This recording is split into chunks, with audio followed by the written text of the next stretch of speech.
Welcome, fellow Stardust. Are you ready for a scare? I see you've come back for more. If you're new here, buckle up, and thank you for joining me today. My name is DeRay, aka Rainbow Fright, lover of all things dark, creepy, and weird. Today's movie review will be on thriller Orphan. I think there could be something wrong with Esther. What do you mean? You told us that you never had any trouble with her. I didn't. But trouble does have a way of finding her. What kind of trouble? This was an instant favorite the first time I watched it. I did not see that twist ending coming and could not have guessed it. You either hate it or you love it. Well, alright, let's get into the summary and then I'll give you my thoughts. In this story, we have Kate and John, played by Vera Farmiga and Peter Sarsgaard, and their dysfunctional family. Their marriage is on the rocks for many reasons, but the first one we find out about is the stillbirth of their child, Jessica. Despite the fact that Kate is clearly still mentally and emotionally not over the traumatic event, her son couldn't be bothered by her, and she snaps at her mostly deaf daughter for playing with a basketball in the basketball area. She and her husband decide they want to adopt a child. On top of that, they haven't been having sex. St. Mariana, home for girls, is where they go to find their new daughter. While looking for the bathroom, John notices Esther, who slyly coaxes him over to her and impresses him with her art and charm. When Kate finds them, she is also put under Esther's spell. John and Kate decide that she's the one, and a week later, they take her home with the blessing of Sister Abigail, played by CCH Pounder. As any preteen wouldn't be, their son, Daniel, wasn't thrilled about having a new sister who is 3 years younger than him, but different from kids their age. We then learn from the conversation between Kate and her mother-in-law that she lost her prestigious position as a music professor at Yale because of her alcoholism.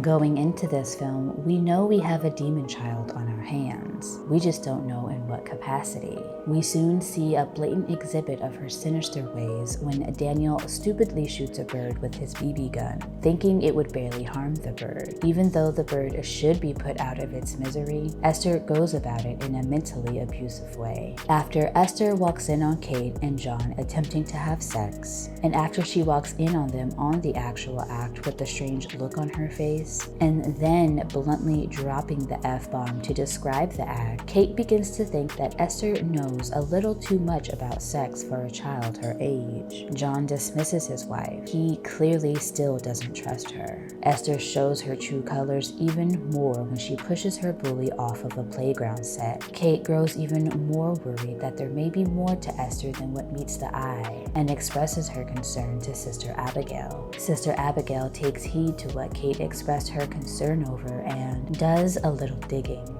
After Sister Abigail pays the Colemans a visit, Esther takes no chances and decides to do away with her, with the aid of poor little Max. When the orphanage calls Kate looking for Sister Abigail, it's then that she knows Esther is for sure no good. Esther seals the deal when she uproots the roses Kate planted in Jessica's honor. It's about this time that we also learn that Kate's drinking problem almost caused her to lose Max in an accident. Also, John had an affair during this time, further making us wonder why they thought it was good timing for adopting a child. Annoyingly, John still does not sympathize with Kate, even after Esther burns down Daniel's treehouse and he winds up in the hospital. Esther attempts to finish the job while he's laid up in the hospital bed but fails, and this sends Kate into a rage. Kate is then subdued by the hospital staff, and scumbag John goes home with Esther and Max. Once home, he drowns his sorrows in the wine Kate almost broke her sobriety with. This is when Esther makes her move on him, but she's rejected, and suddenly John has a change of heart about her, just in time to be easily taken down by a person a third his size. During this time is when Kate finds out Esther is actually a 33-year-old woman with a hormone disorder that makes her look younger than she is. She escaped an Estonian psychiatric hospital and afterwards was adopted by several families. Every time she was adopted, Esther would try to seduce the husband, and when rejected, would kill him and his family, then burn their house down. Kate makes it just in time to save Max, and finally ends Esther's saga of manipulation and murder.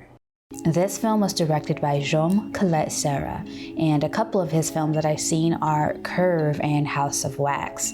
I really enjoyed Curve, and House of Wax does have its flaws, but there were some elements that I did like. House of Wax was actually his first feature film, and Orphan is his third feature film. He's also directed The Shallows, Jungle Cruise, and a bunch of Liam Neeson films. Orphan was produced by Dark Castle Entertainment and Appian Way, and Appian Way was founded by Leonardo DiCaprio.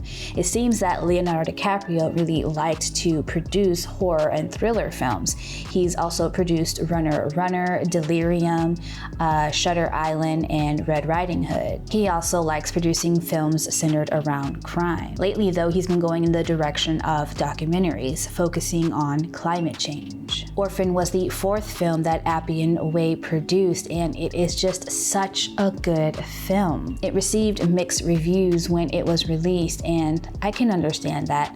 It's 2 hours long and there's a lot going on. But it all works together to build up to the big reveal. I haven't seen The Good Son in years, but every time I watch Orphan, I think of that movie.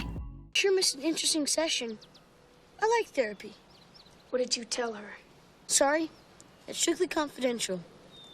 But you better stop telling lies about me. Another movie that comes to mind is The Bad Seed from 1956, one of the first Evil Child movies. They're different films, but they share a lot of similarities. I really enjoy Evil Kid movies, and also with The Bad Seed, it takes place mostly in one location, and I usually enjoy those movies as well. Give me those shoes back. Oh, no, I got them shoes hid where no bottom of me can find them. You better give me those shoes. They're mine. Give them back to me. The writing of this script is masterful, and it allows for the performances of Vera and Peter to really shine. We quickly fall in love with this couple despite the problems that we might perceive them having. We just hope that they can reconcile whatever is going on or make it through whatever is about to happen. But ever so slowly, we begin to see the cracks in the marriage, and we begin to shift. Now we are eager to see the demise of John. Interestingly, Vera has been in more demonic or homicidal kid movies than any other actor. There's Joshua, The Conjuring 1 and 2, Annabelle Comes Home, The Nun, and Bates Motel. Ugh. I absolutely love Bates Motel. The star of Orphan, though, is of course Isabelle Fuhrman. At 12 years old, she really nailed this role. To prepare for the part, she studied the performances of Anthony Hopkins in Silence of the Lambs and Glenn Close in Dangerous Liaisons. She really knows how to work that death scare. After Orphan, her career took off. This film does an excellent job with creating an eerie atmosphere and keeping us on the edge of our seats the entire time. We know something is coming, but we can't quite put our finger on it the first time around. Even watching it a second, third, or even fourth time, the tension is still there. The cinematography and music worked really well together. An example of this would be the playground scene where Esther pushes her bully off the playground set. Typically, a park is a happy and bright place, but for this scene, there's nothing to be happy about. We see that look in Esther's eye again, and we just know poor Brenda is about to suffer in some kind of way. The close-ups, the sound design, and music turn this child's paradise into a death trap. So you might have heard me talk about the prequel that is now in post-production. They have brought back Isabelle Fuhrman to play Esther, so she is going to be playing a kid again, even though she's now 24 years old. It's going to be interesting to see how they make her look like a kid with forced perspective, makeup, and child stand-ins. I'm intrigued by this prequel because her backstory always fascinated me. So we find out in the second half of the film that she was at the Sarn Institute, a psychiatric hospital. But before that, when she was a child, she was sexually abused by her father, which left her sterile. Because this was the only love that she knew, she didn't know that her father was doing anything wrong. So when he got a girlfriend and stopped having sex with her, she asked him why, and his reply was, "You'll never be a real woman." This upsets her. She snaps and kills both him and his girlfriend. After that, she's admitted to the Sarn Institute, but soon escapes and becomes a courtesan to rich pedophiles. When one of the pedophiles she was serving is arrested, she pretends to be a child to avoid imprisonment or going back to the Sarn Institute. This is when she's sent to her first orphanage. And y'all, it looks like I have stumbled across my next true crime story. I had no idea that this film was based on true events. Apparently, a woman named Barbora Skarlova was a 33-year-old woman posing as a 13-year-old boy who had gone missing. What? She also had a hormone disorder that made her look younger than she actually was. There's also the story of Natalia Barnett, who was born with extreme dwarfism. Her adoptive parents said that she was actually an adult when they adopted her and that she had tried to harm them when in their home. It's pretty wild. I'll get into all of that in my next episode of True Crime and Nails. Orphan stirred up some controversy in regards to the portrayal of adoption. The original trailer had the line, "It must be hard to love an adopted child as much as your own." It was taken out after some adoptive parents and foster agencies complained, but it wasn't taken out of the film. Also on the DVD, there's a message that promotes adoption, and I want to reinforce this message. Adoption is a beautiful opportunity for parents to grow their family and for kids to find their home. It makes me incredibly sad to think about all the kids that are out there that don't have a home or family to call their own. This is entertainment, people. If there's something that someone is scared about, there's probably a movie made about it. It's just how it goes. Now for my one really big dislike, John. Even though they did a great job of making his death really satisfying, I felt like he could have been a little bit less dismissive towards Kate. I think it would have worked just as well, if not better, if he had come around toward the end and if he and Kate's relationship was just a little bit stronger. I usually don't like hating a character so much unless they're the actual bad guy. I wanted to feel more bad for Kate when she found John dead, but I just found myself saying, okay, get over it, move on, go find Max and get the hell out of there. That's my only issue with the film, but it is a big one. And so with that, Orphan gets 4 rainbow skulls out of 5 and is a wonderful addition to the long list of evil kid movies that are out there. Here are a couple of points that I left out and I only noticed when editing.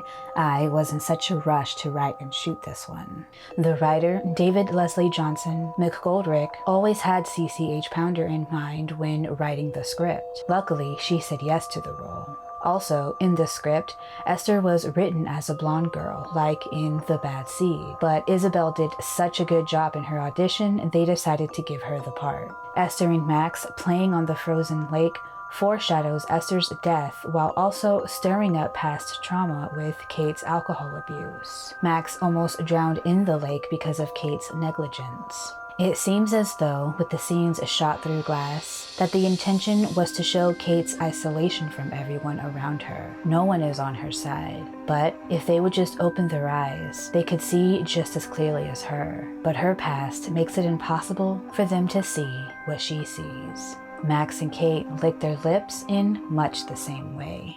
Well, thank you again for joining me today, fellow Stardust. I appreciate you being here with me. I'll be back next week with another movie review and an episode of True Crime and Nails where I show you how I did these Candyman-inspired nails. So, if you haven't already, go ahead and hop on the Rainbow Fright freight train and hit that subscribe button along with the notification bell. That way you'll get notified every time I upload a new video.